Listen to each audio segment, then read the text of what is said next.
చెప్పినటువంటి మాటల్ని సూచనల్ని గత ప్రభుత్వాలు ఎక్కడ పాటించినాయండి? ఇదేందండి? ఈ స్థలాలు ఏందండి? ఇది వచ్చేవరకు ఆ స్కూలు ఏబిఎన్ స్కూలు ఎవరండి? అట్టడుగున్నటువంటి వాళ్ళని అనగదొక్కుతున్నారు అనుకునే దాంట్లో నిన్నటిదాకా జరిగింది కదండి.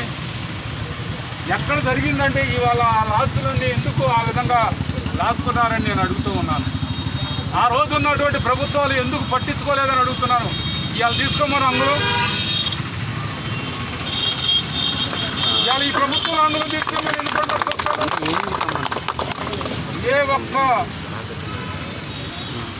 మన భూములు కాంపౌండ్ భూములు ఎక్కడైనా అందులో తీసుకోమని చెప్తాను. వాడు ఎవడైనా సరే, వాడు ఎంత మనగాడైనా సరే అందులో తీసుకోవడానికి అవకాశం కల్పిస్తాను. మరి గొప్పలు చెప్పుకుంటారు, ఎన్నో చెప్పనవసరం లేదండి. సూచనలు సలహాలు ఎదుటి వాళ్ళకి చెప్పేటప్పుడు బ్రహ్మాండంగా ఉంటాయి సూచనలు. అబ్బా ఏం చేస్తున్నామండి మేము, ఆనాడు మేము ఏం పరిపాలించామండి అని. ఏమి పరిపాలించారు? ఆయన మాటల్లో ఎక్కడన్నా ఇలాంటివి తీసుకోమని చెప్పారా? వాటిని ఏంటంటే కాపాడాలని చెప్పారు. ప్రతి ఒక్క అట్టడుగులో ఉన్నటువంటి కులాన్ని కాపాడాలని, ప్రతి అట్టడుగులో ఉన్నటువంటి కుటుంబాన్ని కాపాడాలన్నాడు. ప్రతి అట్టడుగు ఉన్నటువంటి ప్రతి ఒక్కరిని సమాజంలో గుర్తింపు ఇవ్వాలన్నాడు. సమాజ గుర్తింపు కాకపోయినా సరే కనీసం కూడా ఈరోజు కూడా మరి అది మనం చూసినటువంటి ప్రతి ఒక్క రోజు మనం అవన్నీ మర్చిపోలేని చాలా ఉన్నాయి. అంటే అవన్నీ కూడా ఈరోజు నేను ఇప్పటికిప్పుడు ఈరోజు కూడా తొలగించాలంటే వాళ్ళు అలా చట్టాలను తయారు చేస్తున్నారు, మళ్ళా ప్రొడక్ట్ చేస్తున్నారు.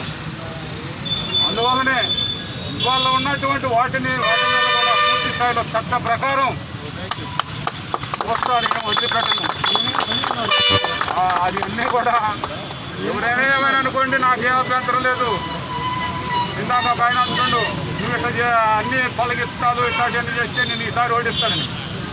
ప్రజలు ఓడిస్తే దానికి ఏమైనా కాదంటమైంది? ఏమన్నా చిరస్థాయిగా అందరూ ఉంటామైంది? మా తాతగారు జాగీర్ గారుగా ఈ ఎమ్మెల్యే పదవి మంచి అనేది మనం చేసినటువంటి పదవి చేస్తుంటే 10 కాలాలు మనం చేసిన పని చెప్పుకునే విధంగా ఉండాలి. 10 కాలాలు ఎమ్మెల్యేగా ఉన్నామని కాదు చెప్పుకోవడం. 10 కాలాలు మనం ఎమ్మెల్యేగా ఉన్నప్పుడు ప్రజలకు ఏం చేసాం, ఈ ప్రాంతానికి ఏం చేసాం, మన పుట్టి పెరిగిన ప్రాంతాన్ని మనం ఏ విధంగా రుణం తీసుకుంటున్నాం జన్మభూమి అనేది చెప్పాలి. ఇది మేము అనుకునేదయ్యా, ఎక్కడ సందేహం లేదు. ఓడిపోవటానికి గెలవటానికి ప్రజలు ఇచ్చే తీర్పుని ఎవడైనా గౌరవించాల్సిందే. మరి ఆ గౌరవించే క్రమంలో నేను పోయి కుంటల్లో పోయి జలహారతో బలహారతో ఇస్తే నన్ను గెలిపారు. 10 మందికి ఉపయోగపడే పని చేస్తే గెలిపిపోయినా ఆయన చేసిన పని 10 కాలాల పాటు చెప్పుకుంటారని ఈ సందర్భంగా తెలియపరుచుకుంటూ, అంబేద్కర్ గారి ఆశయాలని అన్ని విధాల అమలు జరిగే విధంగా నా వంతు నేను ప్రయత్నం చేస్తానని ఈ సందర్భంగా తెలియపరుచుకుంటూ, ఆయన అంబేద్కర్ గారి వర్ధంతి సందర్భంగా వారికి ఘన నివాళులు అర్పించుకుంటూ ఈ కార్యక్రమంలో పాల్గొన్న ప్రతి ఒక్కరికి పేరున చేతులు తెలియపరుచుకుంటూ, ఇలాంటి కార్యక్రమాలే చేసుకోవాలి. అలాంటి వాళ్ళనే మనం చూసుకోవాలి. అంటే మానవాళి ఉన్నంత వరకు కూడా మర్చిపోలేనటువంటి మహానుభావుడు అంబేద్కర్ గారు. ఈ మానవ జాతి మొత్తం కూడా ఆయన చెప్పినటువంటి మాటలు ఈరోజు కూడా మనం అందరూ చెప్పుకోగలుగుతుందంటే అది ఆయన ఎన్నాళ్ళు బ్రతికున్నారన్నది కాదు, ఆయన జీవితకాలం బతుకున్నట్టే. జీవితకాలం బతుకున్నారే అని అనుకుంటే సరిపోదు. ఆయన చిరంజీవిగా ప్రజల్లో ఉన్నారని చెప్పుకోవాలి. ఆనాడు మనం ఎవరెవరో చిరంజీవిగా వాళ్ళు ఉంటారని అన్నాం. ఇదే వాళ్ళు ఉంటామంటే ఆయన ఎప్పుడూ చేశారు, మనం చూడాలి.